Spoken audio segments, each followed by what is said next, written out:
Allez, c'est parti. Bon, vous me les avez demandés. Les voilà.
Salut à tous et bienvenue à cette 5e vidéo des archives opening. Jusqu'à maintenant, j'ai pu constater que vous accueilliez cette nouvelle chronique assez positivement, et ça c'est cool, mais il semblerait que certains d'entre vous ne se contentent pas de l'analyse pure et simple que je fais des openings, et aimeraient bien que j'explique les notes que je délivre via commentaire facecam. Par conséquent, dans l'optique de vous proposer un contenu toujours plus satisfaisant, j'ai décidé d'accéder à votre requête. Quand bien même ça me rajoute un travail pas possible. Donc, la vidéo va se passer comme ça. On regarde l'analyse du premier opening sans interruption, comme dans les vidéos précédentes, et après, je reviens en facecam sur les différents critères. Puis, on fait pareil pour l'opening 2. On fait comme ça? Ok. C'est parti!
Ah, je ne me lasserai jamais de cet opening. Il donne tellement la pêche, d'ailleurs j'espère qu'il vous la donne à vous aussi.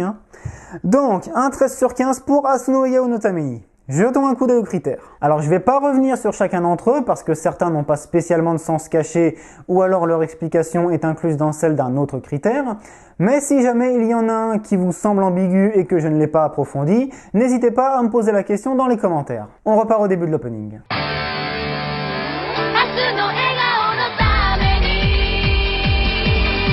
Bon, là c'est pas tellement transcendant, je suis désolé. On voit les personnages principaux, donc critères protagonistes respectés. Cependant, certains d'entre vous pourront peut-être me dire « Ouais mais attends, le seul protagoniste de l'histoire c'est Shaun, non ?» Strictement parlant, c'est vrai. C'est lui le plus principal des personnages de l'histoire. Et en plus, cette image pourrait à elle seule justifier l'apparition de Gatekeepers dans les vidéos de ce youtubeur jeune prodige. Seulement, j'aurais du mal à dire que les 6 autres Gatekeepers sont un simple support cast à Shaun. Parce que si elles sont le support cast, alors je sais pas comment je pourrais qualifier le commandant et Mademoiselle Ochiai plus tard dans l'opening. À la limite, oui, Yukino peut faire partie du support cast vu qu'elle apparaît genre 3 fois durant la deuxième partie de l'anime. Mais bon, pour un plan large comme ça, on va pas s'attarder sur les détails. La suite.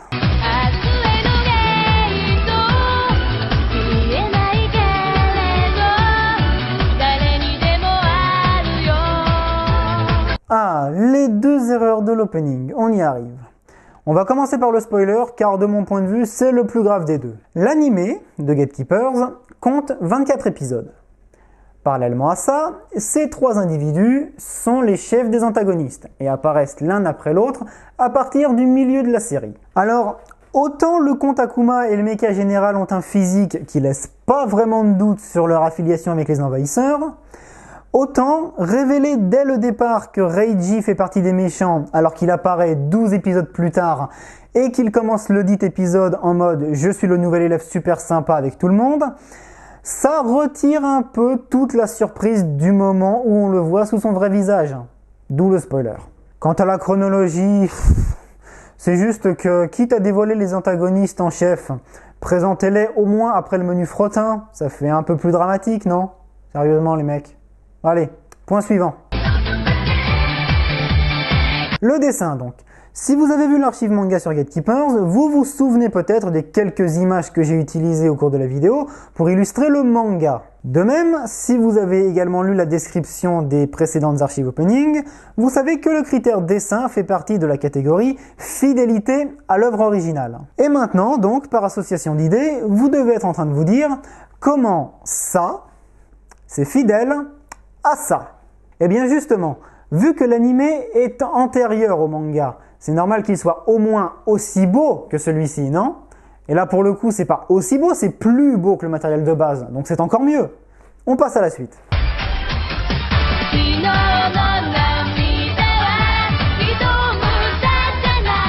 Juste ce plan pour le critère fond, parce qu'on y voit tout ce qu'il faut pour comprendre l'Aegis. L'uniforme militaire du commandant, le grand écran de contrôle avec les lumières rouges, preuve d'une situation dangereuse. Franchement, pour moi, le but de défendre la Terre seems legit.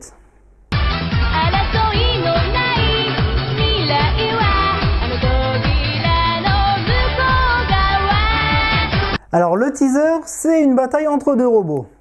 Nul doute que cela va éveiller l'intérêt de notre ami Steel Giants, n'est-ce pas? Pour moi, cette scène est un teaser car contrairement au spoiler de tout à l'heure, la séquence est quand même assez courte. C'est un plan hyper dynamique de 4 secondes comme si ça nous disait « Préparez-vous, il va y avoir un duel au sommet de la mort qui tue en mode mecha, ça va être trop cool !» Alors que la séquence du spoil, c'est 3 mecs immobiles qui monopolisent 10 secondes d'antenne et où le seul mouvement est celui de la caméra avec un zoom et une contre-plongée qui monte. C'est donc l'exact opposé du truc précédent. Et tant que j'y suis, allez, je coche le critère cadre à ce moment-là parce qu'on a un plan sur la ville. Ça, plus tous les arrière-plans qu'on a eu jusqu'à maintenant, et je pense qu'on a compris que l'histoire ne se déroulait pas à Minas Tirith.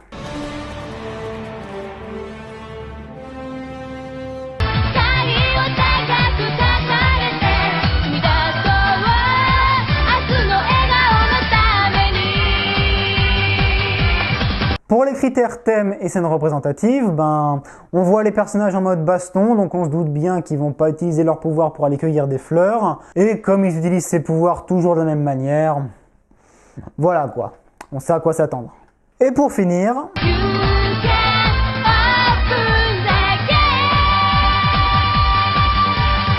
Le style musical, c'est une bonne vieille fanfare des familles avec batterie, trompette, un peu de synthé, j'ai l'impression. Bref, tout ce qu'il faut pour donner une ambiance de victoire sur les méchants. Et quant aux paroles, 3 choses. Le titre.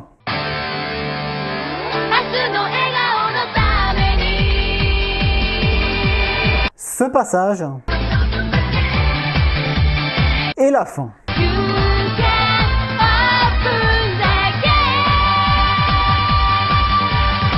Deux allusions au titre de l'œuvre ainsi qu'au pouvoir des personnages, et un objectif à la fois simple en surface et lourd de sens dans le fond. Car avouez-le, faire en sorte que le monde entier soit sûr de pouvoir sourire demain, c'est un peu le premier pas vers une paix durable.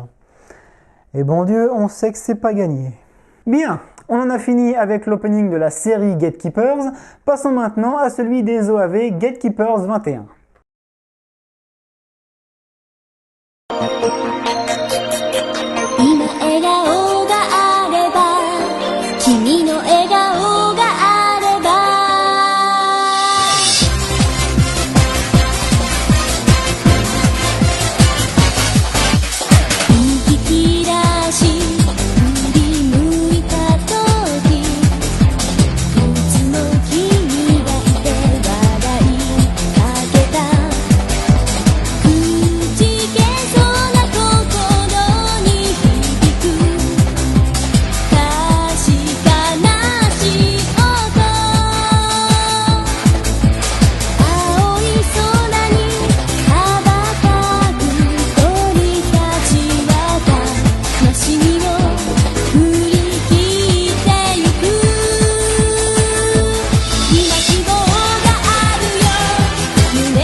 c'est parti pour les explications. Pour le dessin.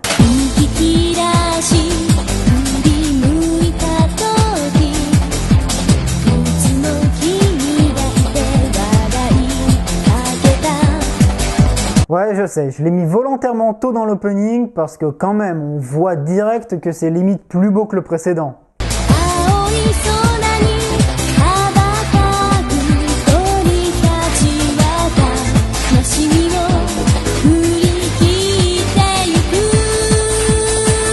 Le cadre sort maintenant car bien qu'on ait clairement vu avant que ça se passait encore dans une ville, la majorité des combats de Gatekeepers 21 se déroulent de nuit, donc merci d'avoir précisé l'ambiance générale de l'histoire. Pour la même raison, le fait de combattre les envahisseurs nous donne le fond de l'histoire, et le combat en lui-même est une scène caractéristique que l'on retrouvera dans au moins 4 des OAV sur les 6.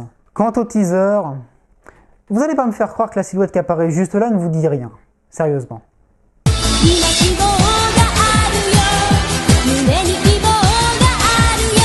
Ah, là c'est bien. On voit les méchants de base et seulement après, on voit les boss de fin. Et pour le coup, cette fois, c'est pas un spoil de dévoiler la tête des antagonistes principaux. D'une part parce qu'on connaît déjà 2 d'entre eux, et d'autre part, il n'y a que 6 épisodes à GK21. À supposer que les 2 derniers épisodes soient consacrés au climax de l'histoire, ce qui est le cas d'ailleurs, on n'a pas vraiment le temps de construire un suspense de ouf avec les seulement 4 fois 20 minutes qui précèdent. Un style musical qui me semble être de l'électro, capable de montrer à la fois un aspect calme et dynamique, puis de se lâcher lorsque les choses sérieuses commencent. Ouais, ça va bien à l'ambiance de l'histoire. Et pour ce qui est du rapport image-son, pas sûr qu'une analyse plan par plan soit vraiment nécessaire. Au pire, repassez-vous l'opening en entier et demandez-vous si oui ou non le feeling des images correspond au feeling de la musique.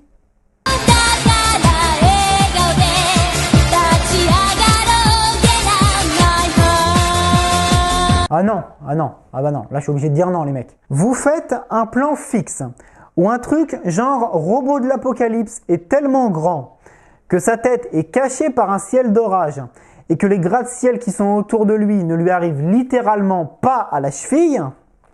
Vous montrez un face-à-face entre le méchant principal et les 2 protagonistes en mode c'est la fin du monde, et vous mettez le tout sur le climax de la musique.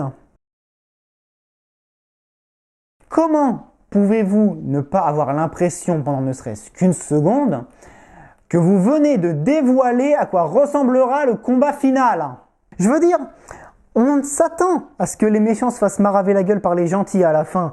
On sait qu'il va y avoir un combat épique, ou tout du moins on l'espère. Mais quitte à faire baver le spectateur avec un avant-goût de la bataille finale, qu'est-ce qui vous empêche de faire un affrontement de base qui dévoile rien?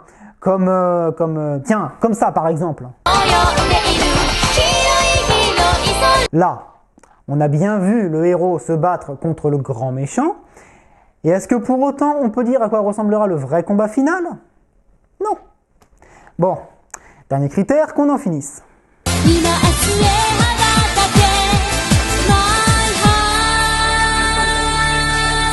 Alors là, on passe à un truc totalement différent de l'opening 1. Dans Asuno Egao no Tameni, on comprend que la chanson a été faite pour l'anime, parce que sinon ce serait vraiment une putain de coïncidence que la chanson utilise la formule d'activation des portails. Dans Ima Egao no Areba par contre, à part peut-être le mot gate à ce moment-là,